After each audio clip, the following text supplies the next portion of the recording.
All right, Julia. So, tell me who you are. Well, that's such a big question. It is. I'm, Try s- to. I'm still remembering who I am. That's why I came here. Hmm. I don't really remember, but that's the quest that I'm on. When you say you don't really remember, what do you mean?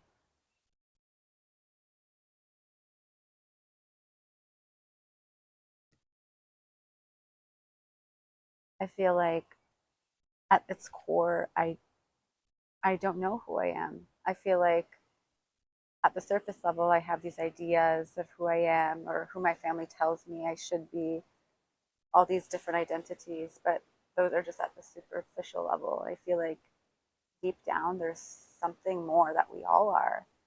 And I feel like part of the Earth quest coming here, there needs to be a forgetting because part of our quest is to come back home to that deep truth of who we are. And I feel like there are people who awaken in this lifetime and who remember and they awaken. But that's the quest that I know that I'm on, and probably most souls are as well, but they just forgot. So, those who you say you think that they've remembered or they remember, what kind of qualities do they have?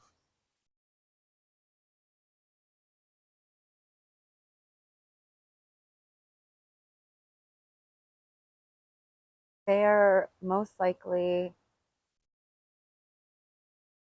very aligned with their purpose. And so the qualities that they would have would be honest, vulnerable, um, compassionate, probably because they know that it's not an easy journey to be on. And if they've remembered who they are and they're taking proactive steps to living the purpose that they came here to live, then they're most likely probably fulfilled as well in their lives to a certain degree. You mentioned purpose a couple times. What does purpose mean to you? Purpose to me is, I'm being so serious.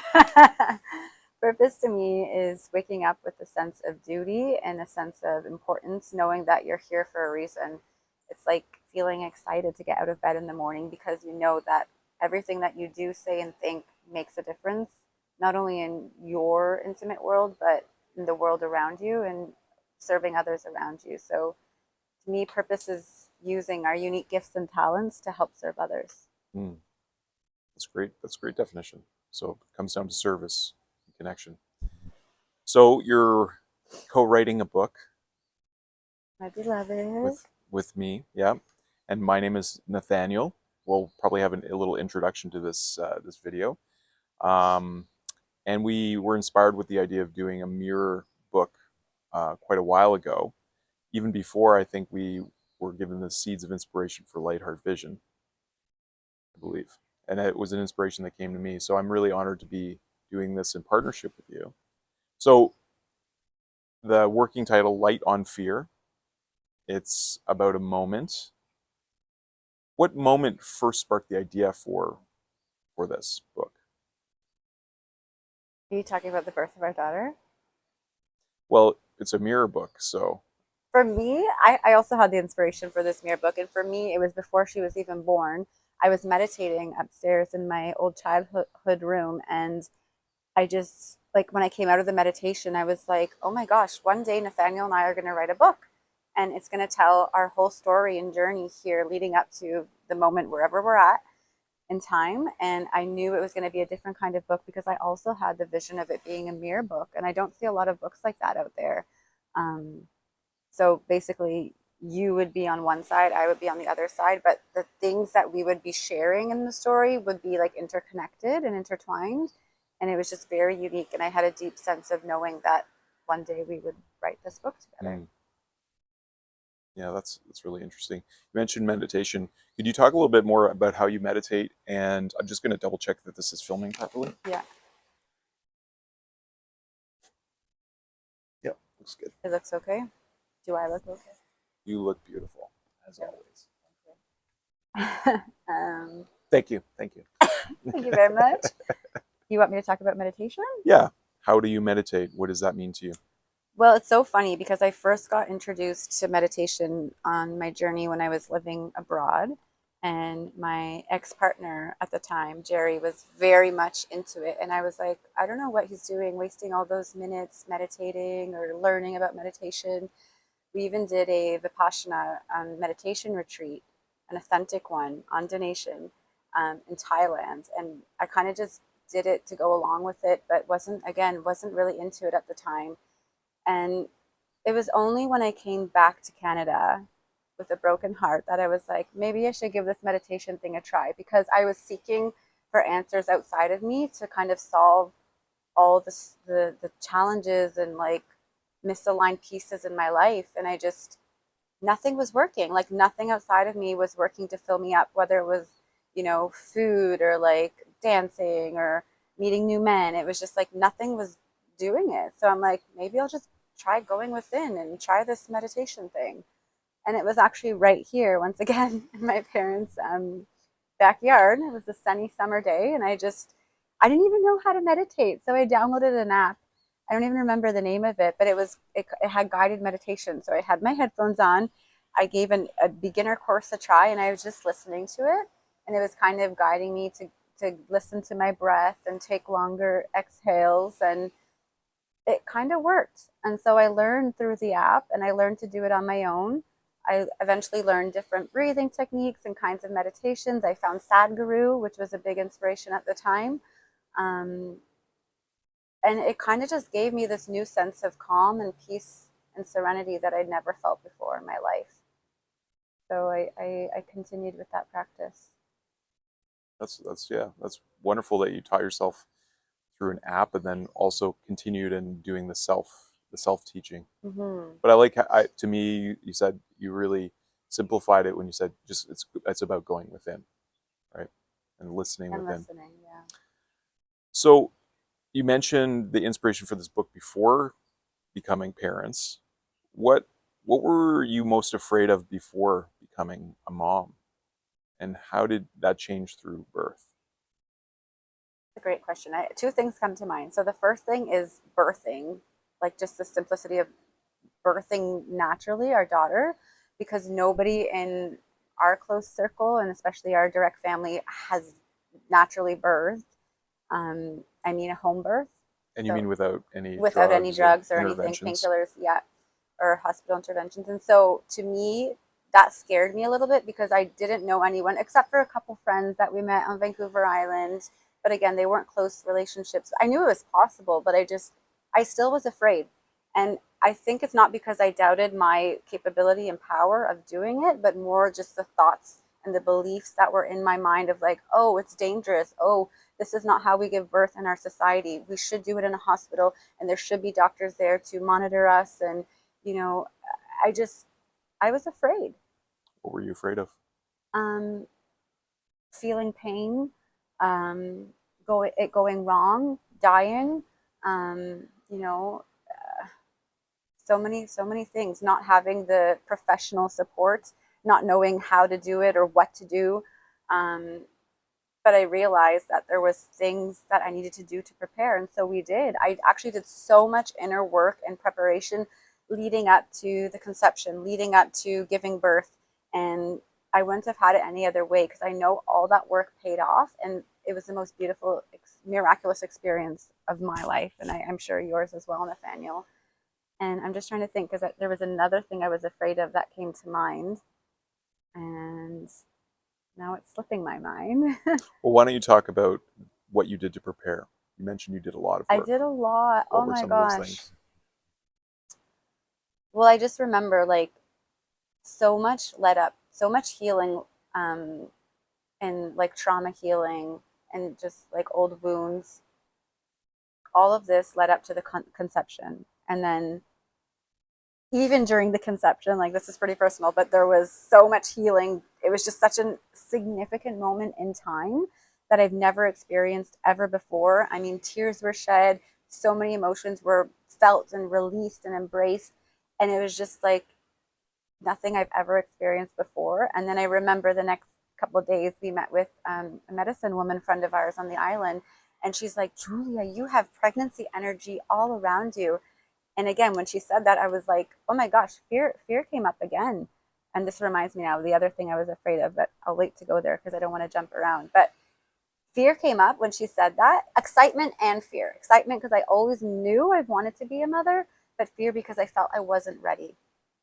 And the reason I felt I wasn't ready was because we still were kind of finding our place in our, well, we still are finding our place on our journey. Like we didn't have a home, we didn't have stable income coming in. We were kind of trying to figure out where we wanted to be at that time. And so a part of me was thinking, oh my gosh, like this is not the right time for a baby to come. Nathaniel and I are still trying to figure out our lives. But it's just, I realized like these are my beliefs telling me I should have those things before having a child. But are they true?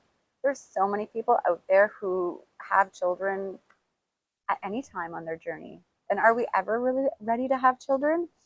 You know, and then I another day or two I called our friend Anahita, who also was a channeler, is a channeler, and she told me as well, like, you know, there's a little soul that's wanting to come through you. And you know, she reminded me, as well as our medicine woman Shay, if you choose that this is not the right time for you, there's no hard feelings. Like you get to choose, you know, if you feel ready, it will come. But if you don't, like that's okay too. Like there's no right or wrong. But just know, they both reminded me, just know if you do choose to have it, like it will be okay. All will be well and it will be great. You know, there's nothing you need to worry about. And I remember when I picked you up at the ferry terminal when you were coming back from Salt Spring Island, and I was just so excited after getting off that phone call with Anahita, and I jumped on you and I was like, I think we're having a baby. And like, I was just, there was, I think you had fear come up in that moment because you weren't really expecting it. But I was just like, I had accepted it at that point and I was like starting to feel into it. And I was just so excited at the thought of being a mother. And then from there on out, like there's a million other things we did to prepare. And we officially found out we were expecting on my, just shortly after my 30th birthday in Nelson with our dear friends, Paige and Matt and Maddie and Josh and you know, oh, Goran, sorry. But yeah, I just, there's so many things. Like, you want me to get into all of them right now? Well, if you like, um, just because part of this book is about a moment, right? That moment Yeah. of welcoming your first child, our first child, and so there was a lot leading up to that. There was. There was. So I guess we can go into details about the all the preparation, through the conversation. So if things pop up instead of itemizing a list. Yeah, Well, go ahead. that's fair. I just wanted to share the second thing I was afraid of becoming Okay. a mom because it came back to me now. And that was um, kind of following in the footsteps of my own mother. So like I love my mother so much and she was the best mother she could have been for us. But the thing is with mom is we were always her purpose. And so she was a stay-at-home mom, a full-time mom, and even as we grew up, she still stayed at home. So I think my greatest fear was falling in her footsteps of not having any purpose after my own children grow up. And that's always been a big one for me, like feeling like I have no purpose, but I don't want to get lost in my children the way that my mom got lost in us. And I don't mean that in any negative way. It's just that I want to have a purpose outside of motherhood, but that also includes them as Mm-hmm. well. Mm-hmm. Yeah, Yeah, I understand that. yeah, Yeah, purpose comes up a lot for you, it sure does. eh? Has your relationship with purpose changed since becoming a mother? Absolutely. Um, I feel like throughout our lives we have different purposes and callings, and right now I feel like it is my purpose to serve our daughter. Very much so. Yeah, Very much so. and We've you do had a wonderful job at it. You're very I'm present. not perfect, but I try. It's been the most challenging time of my life, and I'm sure yours as well, Nathaniel, serving our family and providing for us. And, you know, it truly is the fires of initiation, a whole new level. Well, speaking of that, let's go back to the fear and the moment of her being born, because I know you had a strong fear around dying. Hmm. That was one of the most significant ones, I think, for you. So, how did the moment of Luciana's birth change your relationship with fear? Well, just going back to the fear of dying, so that's actually been a big theme throughout my life. Since a young child, I remember having very severe allergies, actually anaphylactic allergies, and experience to having reactions. And it's been nuts, buckwheat, so many different things. But there's been more times than on two hands and 2 feet that I could count where I ended up in emergency hospitals where I thought I was taking my last breath. And, to me, that always scared me because I thought I was dying in those moments and I didn't know what would come after. But all I remember is there was fear surrounded all around me. And that thought of, oh my gosh, am I really now taking my last breath? And I remember there was one time in Italy, I had eaten buckwheat pasta and, um, you know, I was dropped off at the hospital doors, and my partner at the time actually came inside with me, and they were trying to admit me, but they told him he needed to move his car. So when he went to move it and came back in, he still found that I was not admitted, and he was angry at this. So he started arguing with the nurses, and I was just getting more afraid because I was feeling so unwell. And in that moment, I literally thought I was taking my last breath, and I started pounding my chest like this, and that was the closest I ever was, I feel, to death. And at that point they're like, okay, she actually needs to see a doctor now. So they admitted me. I was given some hospital interventions, and I was okay. But you know what? The experience with feeling like I was dying when giving birth was completely different. How was it different? There was no fear. Mm. There was no fear, and I know I was still close to death because we had, an experience where I significantly lost a lot of blood, and yet there was no fear. And I believe that's because, number one, the state I was in, number two, the state you and Erica, our doula and naturopath doctor, was in. Um, it helped influence me in the sense that you guys remained calm, and so I was able to remain calm. I trusted. I trusted that no matter what was happening, I was going to be okay. And then the third thing that comes to mind is the breath practice we learned from Dr. Sue Morter, and that was the central channel breathing. It brought me back. Maybe you can explain a little bit more about the experience of what had happened. Yeah, I mean, I was on the receiving end. Yeah, so it's interesting that relationship with fear because you trusted, let go. Like Yeah. for me too, it was a moment. So going from one of the most miraculous moments of catching, we didn't know it was a she at the time, our daughter, and I didn't know immediately either because the first contact I had with her was just her eyes, and she looked right in my eyes. And within a moment, she turned and knew exactly where you were in the room and looked right in your eyes. And she was still connected to you as she always will be, but with through the placenta. And I remember just the miracle of that moment, just so profound. The presence that she had, and we'd done a lot of learning too about the importance of the mother's consciousness and the chemistry that happens when it's a natural birth with the oxytocin. But for me, it was just the tremendous amount of presence that she had, the Mm. clarity in her eyes. Like there was no confusion. She knew where she was. She knew where you were, and it was like a moment of silence that just pulled me right in. One of those like eternal moments. And I remember passing her to you so you could hold her, and you just sitting there. I wept. Yeah, you wept, and then she had her first breath, which was a cry, um, but it wasn't like a cry of pain or anything. It was like that first like back into the world that I'm here. Even Christ talks about in the letters like the first ego cry. That she's an individual and taking her first breath. And I remember holding both of you from behind and just being in that moment. And it felt like a long time that we were sitting there, but it was probably only like maybe 4 or 5 minutes. And then I noticed a pool of blood, like you said, forming, and I told Erica, and she said not to worry about it. That's natural. And then I noticed it continuing, and she said, okay, that's a lot of blood. When she looked at it, she just asked me to activate EMS. And I said, yeah, absolutely. And I did stay calm. But inside, hey, Luciana, inside, I definitely had a deep well of concern. Ciao, Mama. And yeah, sure. Yeah. Just watch your microphone. She could come out for a minute, Mom.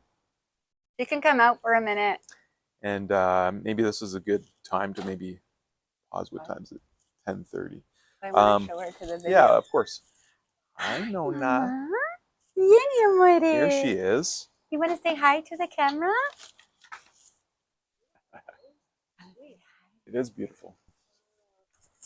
There's our little miracle. Hey. Well, she's a big miracle now. I don't know if you'll see that in that. You probably have to sit down with her. Oh, okay. Hey. We're just talking about you. You want to walk around? Just talking about Yeah. You want to do some drawing? Okay. Did you have a poo-poo?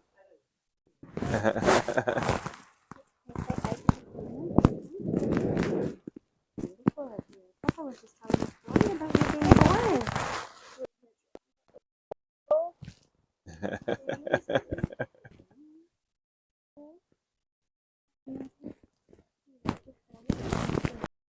It is a beautiful day. Are you going to play with some bubbles today, Luciana? Yeah. Yeah. Bubbles. I'm just going to check the recording too. I know. See, that's why I didn't want to bring her out because she's not going to want Okay. Well, hey, let's pause it. Let's pause it. We can play with her a little bit. to.